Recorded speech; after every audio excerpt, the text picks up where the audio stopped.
बाबा साहेब को वही दल जिनके साथ आज मुख्यमंत्री खड़े हैं, वही दल बाबा साहब भीमराव अंबेडकर को संसद में जाने से रोका। राम मांझी भी पूर्व के मुख्यमंत्री रहे हैं, उनके साथ विधानसभा के अंदर उनकी इस तरह की बेइज्जती, नीतीश कुमार का तू तड़ाक वाली बात, ये दलित आज के दिन 370 समाप्त हुआ तो क्या जो जम्मू कश्मीर के अंदर जो दलित वर्ग था, जिनको आज़ादी के बाद से भी उनको वोट देने का अधिकार नहीं था, उनको सरकारी नौकरी में अधिकार नहीं था, 370 का संविधान संशोधन के बाद आज वो करोड़ों जो जम्मू कश्मीर के अंदर दलित समाज को मतलब ठग रहे हैं मुख्यमंत्री नीतीश कुमार 100%।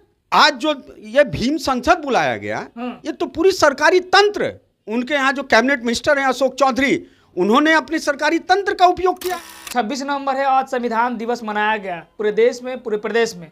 आज बिहार के मुख्यमंत्री नीतीश कुमार ने एक बड़ा भीम संसद बुलाया पूरे बिहार के लोगों को, जिसमें दलित समाज के लोग, काफ़ी लोग एकजुट हुए। लेकिन बात कर ले खुले मन से, नीतीश कुमार कह रहे थे कि अब दिल्ली के जो केंद्र सरकार है उसकी जड़ें हिला देंगे और विशेष राज्य का दर्जा जो बिहार को कई बार सरकार में आने के बावजूद हमने मांगा लेकिन नहीं मिला, इस बार हम बिहार का विशेष राज्य दर्जा लेके रहेंगे केंद्र। भाजपा के पूर्व प्रदेश अध्यक्ष अनुसूचित मोर्चा के अध्यक्ष हैं, इनसे बात करेंगे कि जिस तरह से मुख्यमंत्री नीतीश कुमार कह रहे थे कि अब दिल्ली की सरकार हिला देंगे। देखिए, दिल्ली की सरकार हिलाने की तो बात कोसों दूर है। माननीय मुख्यमंत्री जी आज जिस दल के साथ खड़े हैं, भीम संसद का आह्वान किए हैं, लेकिन जो भीम संसद, कैसा भीम संसद? आज बाबा साहेब भीमराव अंबेडकर का संविधान दिवस है और बाबा साहब ने संविधान को लिखा और बाबा साहेब को वही दल जिनके साथ आज मुख्यमंत्री खड़े हैं, वही दल बाबा साहब भीमराव अंबेडकर को संसद में जाने से रोका। और ये बिहार के तमाम दलित समाज के लोग, अनुसूचित वर्ग के लोग, ये कन कन में जग जाहिर है कि किन लोगों ने बाबा साहेब भीमराव अंबेडकर को संसद में जाने से रोका। ये कोई इनका कोई वजूद नहीं है, ये बिहार के अंदर सिर्फ अनुसूचित वर्ग के लोगों को ठगने का काम किया है। लेकिन वो तो दावा कर रहे हैं कि दलित की कोई अगर कोई पार्टी रह गई है बिहार में तो जदयू आरजेडी है। आप तत्काल देखेंगे कि आरजेडी और जदयू की वर्तमान सरकार ने विधानसभा के अंदर दलित वर्ग के जो नेता थे, हमारे पूर्व मुख्यमंत्री जीतन राम मांझी जी, उनको उनके साथ तू तड़ाक करके बात कर रहे थे। ये क्या गरिमा रह गई है? ये क्या दलित का सम्मान कर सकते हैं? जीतन राम मांझी भी पूर्व के मुख्यमंत्री रहे हैं, उनके साथ विधानसभा के अंदर उनकी इस तरह की बेइज्जती। आज नीतीश जी से पहले भी तो सदन में आए ना सर, नीतीश जी से पहले सदन में हैं और दलित वर्ग का पहले से वो प्रतिनिधित्व करते आ रहे हैं और वो दलित वर्ग के साथ इस तरह की बयान, नीतीश कुमार का तू तड़ाक वाली बात, ये दलित आज के दिन में मेरे रहमो करम से मुख्यमंत्री बने, कोई रहमो करम से नहीं बने हैं। आज दलित वर्ग की वोट के कारण जीतन राम मांझी जीत के आते हैं और जीतन राम मांझी उस समय जीते जिस समय नीतीश कुमार ने संसद का मुंह नहीं देखा था, जिस समय विधानसभा में मुंह नहीं देखा था, उसके जीतन राम मांझी उस समय ग्रेजुएट होने के बाद संसद सदन में पहुंचने का काम किया। तो आज जीतन राम मांझी दलितों की आवाज़ है, उसको दबाने का जो प्रयास कर रहा है मुख्यमंत्री के द्वारा सदन के अंदर, वो दलित समाज सब देख रहा है। आने वाला समय में इसका करारा जवाब देने जा रही है। देश का संविधान बचाने के लिए सिर्फ दलित समाज ही क्यों जरूरी है? देश का संविधान कब खतरा में है?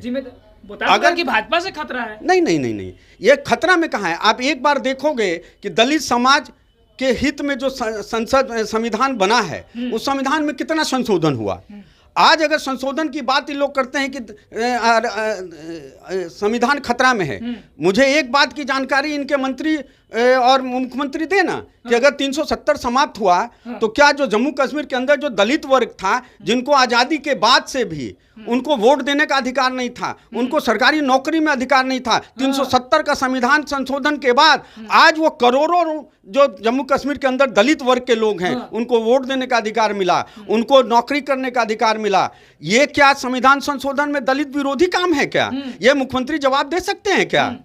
तो दलित समाज को मतलब ठग रहे हैं मुख्यमंत्री नीतीश कुमार 100%।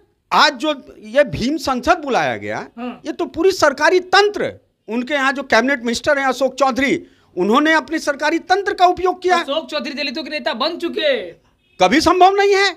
आप अगर देखे होंगे तो उनका जो सरकारी तंत्र है, उनके जो मैनेजमेंट करने वाले लोग हैं, वो कौन लोग हैं? आप चौथे स्तंभ है, लोकतंत्र के चौथे स्तंभ आप हैं। आप एक बार जानकारी इकट्ठा कर लीजिए कि उनकी व्यवस्था कहाँ से हुई। उनकी व्यवस्था में सरकारी तंत्र का उपयोग किया गया, उनकी संख्या आने में सरकारी सेवकों का उपयोग किया गया।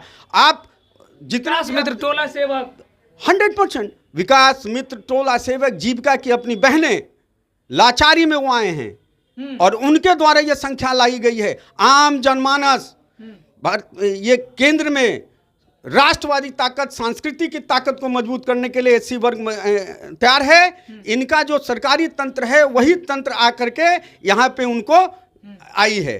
लेकिन एक सवाल कि जिस तरह से आज देश का संविधान दिवस आज मनाया गया, तो क्या लगता है बाबा साहब की जो लिखी गई संविधान है, उनकी जो हर मतलब बातें लिखी गई है, देश में समतामूलक समाज बने, जैसा मतलब सबको सम्मान दिया जाए, क्या आज देश की सरकार जो है और बिहार की जो सरकार है वो दे पा रही है? बिहार सरकार कहाँ से दे पाएगी? आज केंद्र की सरकार में जितना भी प्रायोजित अनुसूचित वर्ग के विकास की जो बात हो रही है, वो केंद्र सरकार की योजना से हो रही है। आप सोच सकते हैं कि जो अपने समाज में अनुसूचित वर्ग के लोग, मामूली सा एक स्वच्छता अभियान का जो शौचालय निर्माण का जो काम हुआ है, वो कितनी बड़ी सम्मान का बात माननीय प्रधानमंत्री नरेंद्र मोदी जी का देन है कि आज वो सम्मान के साथ हमारी बहनें, हमारी बेटियां, हमारी माएँ आज जो शौचालय का उपयोग कर रही हैं। ये कम सम्मान की बात है क्या? ये कभी बिहार सरकार सोच सकती है क्या? बिहार की सरकार के जो मुखिया हैं उनकी कल्पना में भी ये बात आ सकती है क्या? नरेंद्र मोदी दलितों के सम्मान और दलितों की रक्षा करने के लिए सर्वोपरि और सर्वप्रथम जो सम्मान देने का काम है वो भारतीय जनता पार्टी की सरकार करती है। और भारतीय जनता पार्टी की जो सरकार है अपने दीनदयाल उपाध्याय को एकात्म मानववाद पर विश्वास करती है और एकात्म मानववाद का मुख्य सूत्रधार है समाज के सबसे जो अंतिम पायदान पे खड़ा व्यक्ति है उसका विकास का बात करती है। लेकिन एक सवाल कि हर हमेशा से कहा जाता है कि भाजपा एक ऐसी पार्टी है जो दलितों की आवाज़ हमेशा से बंद करना चाहती है। अरे भाई क्यों बंद करेगी? आज देश के अंदर 84 सांसद भारतीय जनता पार्टी में एससी वर्ग से आते हैं, अनुसूचित वर्ग से आते हैं। सबसे बड़ी तादाद जो विधायकों की है वो अनुसूचित वर्ग का जो है सबसे ज़्यादा विधायक जीत करके भारतीय जनता पार्टी के लोग हैं। तो भारतीय जनता पार्टी को लोग भारत में क्यों दलित का अपमान करेगा? राजनीति में हिस्सेदारी मिल रही है, राजनीतिक में हिस्सेदारी दे रही है, सांस्कृतिक धरोहर में हिस्सेदारी दे रही है और उनके विकास, उनके रख रखाव, उनके रहन सहन सारा चीज़ पे भारतीय जनता पार्टी काम कर रही है। तो चलिए, हमारे साथ में सुबोध कुमार पासवान जी थे, भाजपा के पूर्व प्रदेश अध्यक्ष हैं। उन्होंने साफ तौर पे कहा जिस तरह से आज बाबा साहब के लिखा गया संविधान दिवस आज देश में मनाया गया, प्रदेश में मनाया गया, लेकिन बिहार में मुख्यमंत्री नीतीश कुमार भीम संसद लगाए। लेकिन उन्होंने साफ तौर पे कहा कि दलित को ठगने के लिए भीम संसद लगाया गया। बिहार के मुख्यमंत्री ये नहीं चाहते कि दलित की भलाई हो, दलितों की भागीदारी हो। लेकिन बाकी इस वीडियो के माध्यम से आप लोगों की क्या प्रतिक्रिया है